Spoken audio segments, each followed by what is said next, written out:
magandang umaga mga Katimol Vlogs. Welcome sa video bus vlog ngayong araw na to, August 1, 2024. So ang gagamitin natin bus ngayon ay si bus number 58 ito. Ito ay isang double decker bus mga Katimol Vlogs. All good.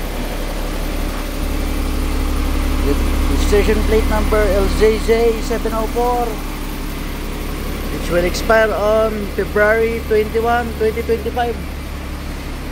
So ang check lang natin dito is yung, alam nyo na, mga gulong lang, adjusters, tsaka yung mga old damage naman ito ay dati na, kaya nga old eh, dati na yan. Old damage.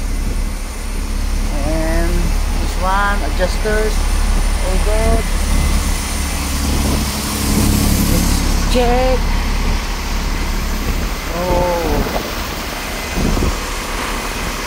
all good.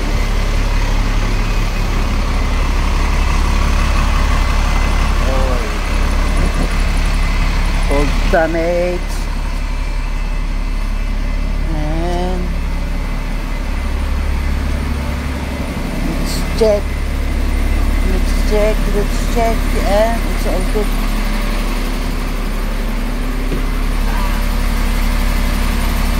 Check natin dito sa loob, baka may kulang na upuan bago tayo makyat mga Katimol Vlogs. Check muna natin dito sa loob, baka may kulang na upuan. Alright, wala, so far wala naman, kompletong upuan. So doon tayo sa taas, check natin kung okay ba yung mga salamin doon. Tingnan natin kung okay yung mga salamin. And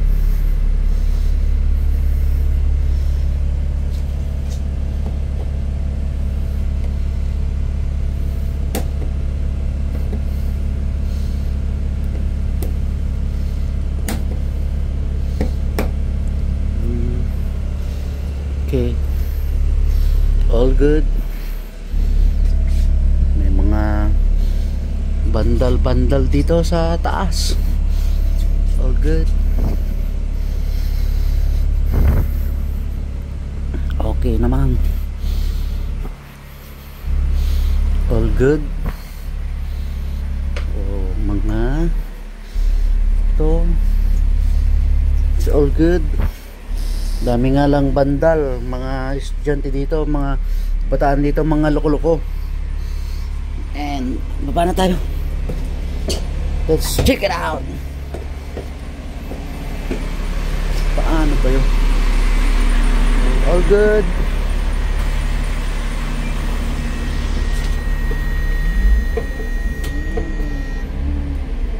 Ayan. All good. Till next video bus vlog. Paalam.